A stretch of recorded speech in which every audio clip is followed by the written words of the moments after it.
So hello students, कैसे हैं आप लोग? कि आप सब बढ़िया होंगे, जबरदस्त होंगे। तो हम लोग का पार्ट 1 वीडियो में हम लोग कुछ बातें जानी थी, पार्ट 2 में भी हम लोग कुछ बातें जानी थी, और रहा हम लोग का थर्ड पार्ट। तो फर्स्ट पार्ट में हम लोग देखे थे जैव प्रकरण का डिफिनेशन, पोषण और उसके प्रकार देखे थे। सेकेंड पार्ट में हम लोग पोषण का प्रकार देखे थे, उसका मतलब हर बारीकी से उसका डिफिनेशन हम लोग समझे थे कि निर्जीव को पर पोषण किसे कहते हैं, और प्राणी सम पर पोषण किसे कहते हैं, और परजीवी पर पोषण किसे कहते हैं। साथ ही में हम लोग स्वपोषण के कुछ सामग्री के बारे में भी पढ़ा था, कौन कौन सा आवश्यक सामग्री होता है, और उसमें और कुछ पढ़े थे प्रकाश संश्लेषण के बारे में, कैसे होता है, क्या होता है, और एक उसका एक रिएक्शन भी हम लोग देखे थे, जिसमें आप लोग को ग्लूकोज का फॉर्मूला भी आपको देखने के लिए मिला हुआ था। तो आज हम लोग थर्ड पार्ट में देखते हैं कि हम लोग को क्या पढ़ना है। तो हम आप लोग के लिए नोट्स तैयार किए थे, जैसे कि आपको बताया था, हम पहले वीडियो में बता चुके हैं कि आप लोगों को मतलब जैसे कि पेन से लिखिए, जैसे हम आपको यहाँ दिखा देते हैं, यहाँ पे आपको कैमरा में दिख रहा होगा, आई होप कि आपको क्लियर दिखाना होना चाहिए ना। यहाँ आप देख सकते हो, मतलब आपको नोट्स ऐसे आपको बना करके प्रोवाइड किया जाएगा, आप लोग देख सकते हो। ऐसे मतलब हाथ से इसको लिखा गया है पूरा फिगर के साथ, देख सकते हो, आप लोग के सामने है। तो ऐसे नोट्स आपको प्रोवाइड किए जाएंगे ईडन इंडिया चैनल पे, ठीक है। तो उसी से हम लोग क्या किए हैं, एक पीडीएफ तैयार किए हैं, जिसके हेल्प से हम आपको समझाते हैं, ठीक है। तो यहाँ पे कल जो हम लोग सेकेंड पार्ट और फर्स्ट पार्ट में हम लोग जो बात कर लिए थे, उसके बाद से थर्ड पार्ट में हम लोग को क्या पढ़ना है, पहले उसको देख लेते हैं। यहाँ पे हम लोग का पहले हेडिंग आता है कि जंतुओं में पोषण। हम लोग तो पहले पढ़े थे कि पौधों में पोषण कैसे होता है, उसके बारे में, और आप लोग को आगे भी पौधों में पोषण कैसे होता है उसके आगे भी पढ़ना है। तो यहाँ पे है कि जंतुओं में पोषण क्या होता है। जंतुओं में पोषण के बारे में हम लोग को पता है कि पोषण किसे कहते हैं, उसका डेफिनेशन भी हम लोग देख चुके हैं। बट यहाँ पे है कि जंतुओं में पोषण, यानी जंतु में पोषण कैसे होता है। तो जंतु भोजन के लिए पूर्ण रूप से अन्य जीव पर निर्भर होते हैं। अब यहाँ पे एक बात नोटिस करने वाली है कि अन्य जीव पर, अब पहले पार्ट वाले वीडियो में अगर देखोगे तो समझ में आ रहा होगा कि जो जीव किसी अन्य जीव पर डिपेंड रहता है, उस जीव को हम लोग क्या कहते हैं, कमेंट करके बताना। तो अन्य जीव पर निर्भर होते हैं, अर्थात जंतु परपोषी होते हैं। यहीं से आपका क्वेश्चन भी मिल गया, उससे हम लोग परपोषण भी बोलते हैं। जो इनके क्या होते हैं, लक्षण होते हैं। यहाँ पे एक बात नोट करने वाली है, जो कि हम यहाँ पे लिखवा भी दिए आपको, यहाँ पे आपको नोट में लिखना है इसको, ठीक है। यहाँ पे नोट में आप लोगों को लिखना है कि विभिन्न प्रकार के प्राणी समपोषी जंतु में भोजन का अंतर्ग्रहण भिन्न भिन्न प्रकार से होता है। यानी कि हर जीव जंतु एक ही प्रकार से भोजन ग्रहण नहीं करता है, भिन्न भिन्न यानी अलग अलग तरीके से अपना भोजन ग्रहण करते हैं। जैसे कि हम लोग अलग तरह से करते हैं, कोई जानवर होगा वो अलग तरह से करता होगा, कोई दूसरा जीव होगा वो अलग तरह से करता होगा। यहाँ पे पहले आप लोग आता है एक जीव जो कि है अमीबा। 9th क्लास में अगर आप लोग बायोलॉजी पढ़े होंगे तो उसमें आता है एक कोशिकीय बहुकोशिकीय कोशिका के बारे में आता है कि जो मनुष्य का शरीर होता है वो किसका बना होता है। अगर गांव से होंगे तो लोग बोलते हैं कि मिट्टी का शरीर है, मिट्टी में मिल जाना है। बट अगर आप लोग साइंस पढ़ोगे तो आप लोग को बात मान चलेगा कि हम लोग का जो बॉडी है वो सेल से बना होता है, यानी कि कोशिका से बना होता है। किससे बना होता है, कोशिका से बना होता है। तो कोशिका से बना होता है, तो कोशिका को दो भागों में हम लोग मतलब दो भागों में बांटते हैं। एक होता है एक कोशिकीय, यानी एक कोशिकीय, दूसरा होता है बहुकोशिकीय।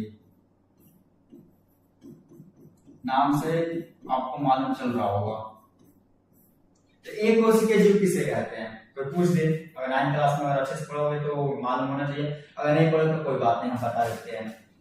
तो अगर कोई पूछ ले कि भाई एक कोशिकीय जीव किसे कहते हैं, सीधी सीधी बात है, एक कोशिका से जिसका जो जीव का शरीर एक कोशिका से बना होगा। डेफिनेशन लिखना है, कैसे लिख सकते हो, वैसा ऐसे जीव जिनका शरीर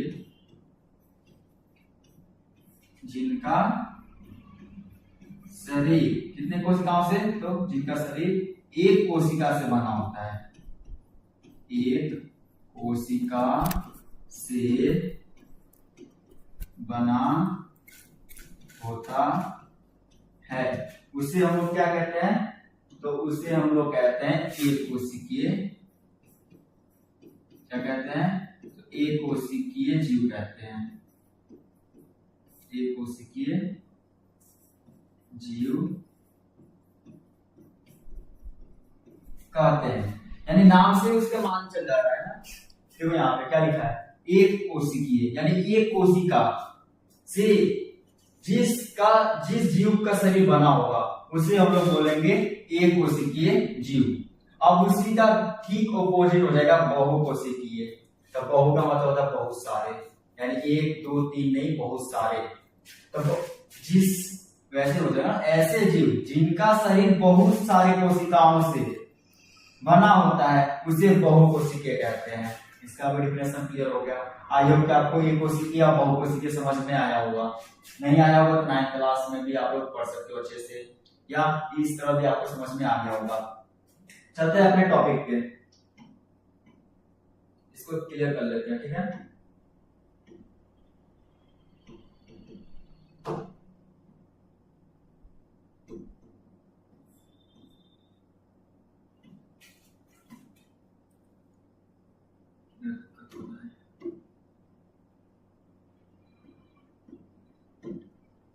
ठीक है, क्लियर हो गया।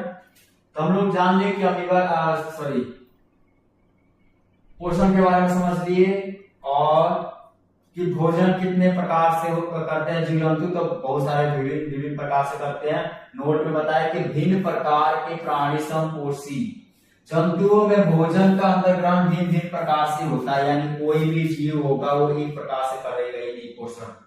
हर जीव अलग अलग अपना अपना तरीका से पोषण करते हैं, ठीक है। उसके बाद से हम लोग देख लेते हैं अमीबा। हाँ, हम लोग देखे थे ना एक कोशिकीय, ये टॉपिक आप लोग अच्छा आता है, एक कोशिकीय बहुकोशिका या एक कोशिका, बात सेम है। तो यहाँ पे क्वेश्चन पूछता है कि एक कोशिका जीव कौन कौन सा होता है। जैसे हमें बताया कि ऐसे जीव जिनका शरीर एक कोशिका से बना होता है उसे एक कोशिकीय बोलते हैं। तो पूछेगा बता दो भाई कि एक कोशिकीय जीव कौन सा ऐसा जीव है जो एक कोशिका से बना होता है। तो इसका एग्जाम्पल हो सकता है अमीबा। इसका अभी फोटो में हम दिखाएंगे आपको। अमीबा पैरामीशियम, ये दोनों ऐसे जीव है जो कि इनका शरीर एक कोशिका से बना होता है, इसलिए इन दोनों को एक कोशिकीय जीव कहते हैं। बहुकोशिकीय किसे कहते हैं, तो जिनका शरीर बहुत सारी कोशिकाओं से बना होता है, जैसे कि कोई जंतु हो गया, या सबसे पहले तो आप लोग का मनुष्य आएगा, क्योंकि जो मानव है उनका भी शरीर क्या होता है, बहुत सारी कोशिकाओं से बना होता है, इसलिए बहुकोशिकीय हम लोग है। ये तो आप लोगों को बात समझ में आ गई। यहाँ तो वही बात है अमीबा। तो बता दो अमीबा कौन से कोशिका है, अमीबा का शरीर कितने कोशिकाओं से बना होता है, कमेंट करके बता देना। तो अमीबा एक सरल प्राणी समपोषी है। इसका आकार अनिश्चित होता है। अनिश्चित का मतलब निश्चित होता ही नहीं है, कभी छोटा होगा कभी बड़ा होगा, कभी लंबा होगा कभी छोटा होगा, अनिश्चित होता है, निश्चित होता ही नहीं है। जैसे कि होता है अमीबा में, इसको क्लियर कर देते हैं पहले। अमीबा में पोषण अंतर्ग्रहण, पाचन तथा बहिष्करण प्रक्रियाओं द्वारा होता है। यहाँ पे एक बात नोटिस करने वाली है जो कि एग्जाम के लिए बहुत ज्यादा इंपॉर्टेंट है कि अमीबा में पोषण किसके द्वारा होता है। ये क्वेश्चन पूछ सकता है ऑब्जेक्टिव में। अमीबा में पोषण किसके द्वारा होता है, तो भाई होता है अंतर्ग्रहण के द्वारा। किसके द्वारा, अंतर्ग्रहण के द्वारा, इसलिए हम इसको हाईलाइट कर लिए हैं, ठीक है। इसको नोट कर लेना। अब आप लोग को मालूम नहीं होगा ना, दिखा देते आपको कि अमीबा होता कैसे है।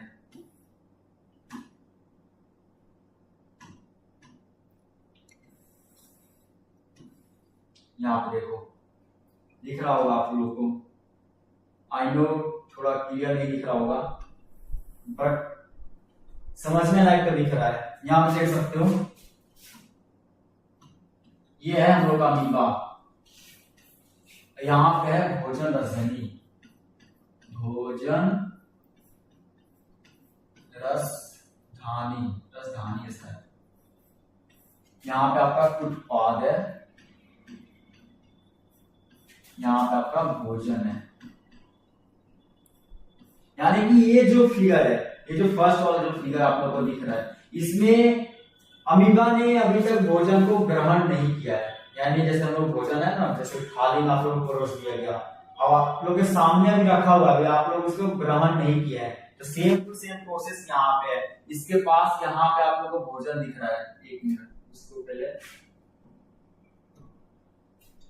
यहाँ पे इसका भोजन दिख रहा है अमीबा का, यहाँ पे है भोजन, लेकिन इसने अभी ग्रहण नहीं किया है।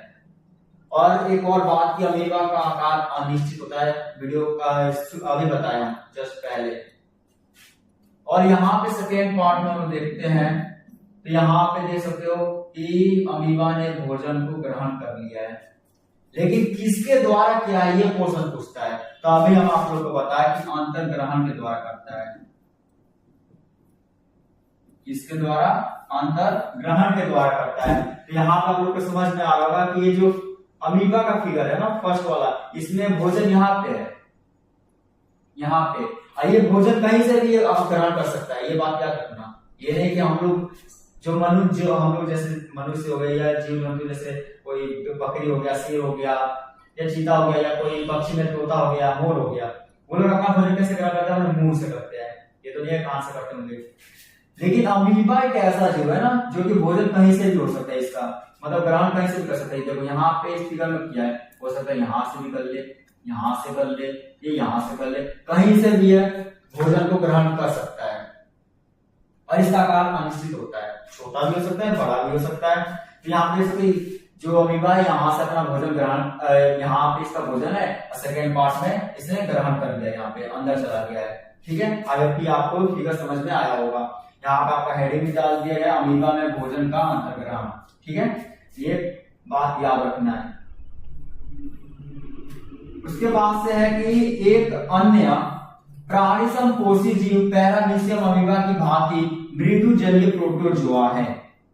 यानी एक कोशिकीय जीव, बात वही है कि एक कोशिकीय जीव कौन कौन सा हो सकता है। तो पहले तो हमें मालूम है कि अमीबा होगा, अभी हम बताए आप लोगों को कि अमीबा का जो शरीर है वो एक कोशिका से बना था, इसलिए हम उसे एक कोशिकीय जीव कहते हैं। साथ ही में आपका पैरामीशियम भी एक ऐसा जीव है जो कि आपका एक कोशिकीय जीव है। अगर पैरामीशियम अगर आप लोग नहीं देखो तो चप्पल के आकार की तरह होता है, जैसे आप लोग चप्पल पहनते हैं ना, ऐसे होता है उसका अमीबा, सॉरी पैरामीशियम। अमीबा का तो यहाँ पर ये है आपका पैरामीशियम, ऐसे होता है पैरामीशियम जो कि एक कोशिकीय जीव है। उसी के साथ साथ आता है मृदु जलीय प्रोटोजोआ, ये भी है शामिल इसी में। यहाँ से आप लोग को एक और क्वेश्चन मिल सकता है ऑब्जेक्टिव के लिए कि एक कोशिकीय जीव कौन कौन से होते हैं। तो आपको कौन कौन सा होता है? तो अमीबा होता है, पैरामीशियम होता है, प्रोटोजोआ होता है। आई होप कि ये टॉपिक आपको समझ में आया होगा। चलते हैं आगे। देखो यहाँ पे दे ही दिया है, आप लोगों को दिख रहा होगा, शायद क्लियर नहीं दिख रहा होगा, बट आप लोग गूगल पे सर्च करिएगा पैरामीशियम तो आप लोगों को क्लियर दिखाई दे देगा। यहाँ पे हम आपको शो करा देते हैं ना, देखिए यहाँ पे है पैरामीशियम, चप्पल के आकार की तरह होता है पैरामीशियम, ये बात याद रखना। ठीक है, चलते हैं आगे। यहाँ पे पैरामीशियम के बारे में कुछ बातें बताई गई है जो कि जानना जरूरी है। तो इसका आकार, पैरामीशियम का आकार, इसका आकार निश्चित होता है, इसका आकार निश्चित होता है तथा इसका शरीर प्रचलन अंगक सिलिया से ढका होता है। अब यहाँ पे देखो अमीबा पढ़े हम लोग, तो उसका जो आकार था वो अनिश्चित था, छोटा बड़ा कुछ भी हो सकता है, मोटा नाटा कुछ भी। बट यहाँ पे जो पैरामीशियम है, यहाँ पे जो पैरामीशियम जो जीव है, इसका आकार निश्चित होता है। ये अगर बड़ा है तो बड़ा ही रहेगा, छोटा नहीं होगा, अगर लंबा है तो लंबा ही रहेगा। तो इसका आकार निश्चित होता है तथा इसका शरीर जो है प्रचलन अंग सीलिया से ढका होता है। आप लोग को ये इमेज क्लियर दिखाई नहीं दे रहा है, बट आपको हम शॉर्ट्स वीडियो में आपको बता देंगे पूरा क्लियरली पैरामीशियम के बारे में, उसका फिगर बना के ड्रॉ करके ये सीलिया कैसा होता है। एकदम ऐसे होता है सीलिया, ऐसे ऐसे होता है, उससे ढका होता है पैरामीशियम। ठीक है, मनुष्य का पाचन तंत्र, ये आप लोग का नेक्स्ट टॉपिक रहेगा कि मनुष्य का पाचन तंत्र किसे कहते हैं।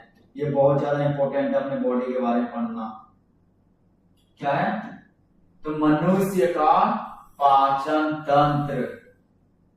तो मनुष्य तथा सभी उच्च श्रेणी के जंतुओं में भोजन के पाचन के लिए विशेष अंग होता है जो आहार नाल कहलाता है।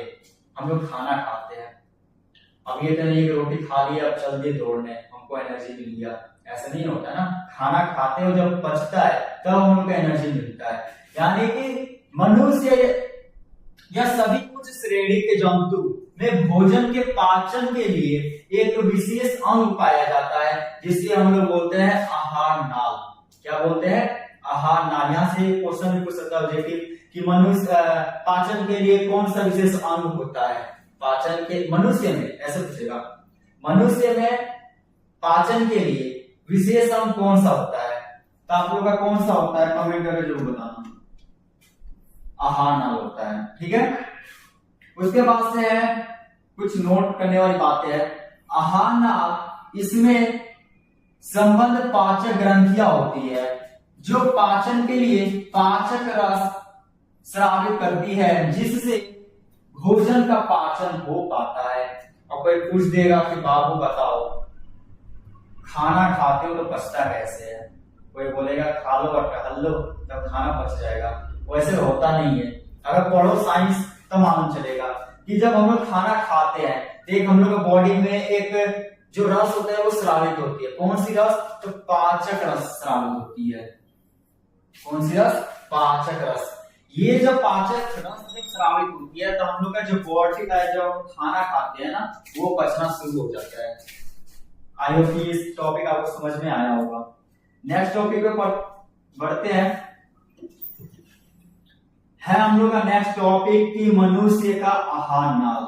अभी आहार नाल के बारे में पढ़े कि आहार नाल किसे कहते हैं। यहाँ पे आप लोगों को क्लियरली दिखाई दे रहा होगा कि मनुष्य तथा सभी उच्च श्रेणी जब भोजन के लिए क्या करते हैं, एक विशेष अंग का उपयोग करते हैं या होता है बॉडी के अंदर होता है, उसे हम लोग क्या कहते हैं, आहार नाल कहते हैं। तो आहार नाल के बारे में पढ़ना है मनुष्य का।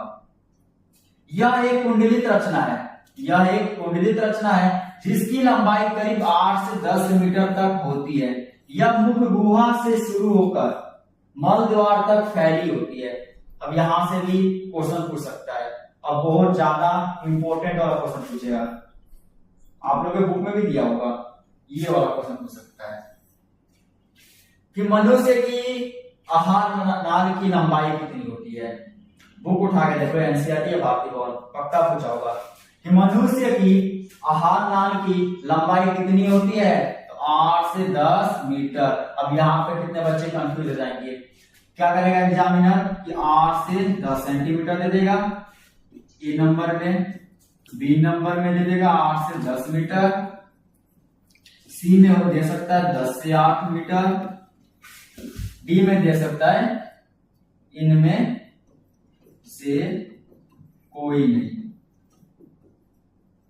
अब यहाँ पे बच्चे ज्यादातर कंफ्यूज हो जाएंगे, भाई हम लोग बुक में मीटर पढ़े थे या सेंटीमीटर पढ़े थे। तो आप लोगों को बात याद रखना है कि सेंटीमीटर छोटा होता है, मीटर बड़ा होता है।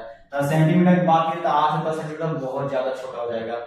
तो ध्यान रखना क्या होता है, अगर पूछ लेगा कि मनुष्य का आहार नाल का लंबाई कितनी होती है, तो 8 से 10 मीटर होती है, ना कि सेंटीमीटर होती है।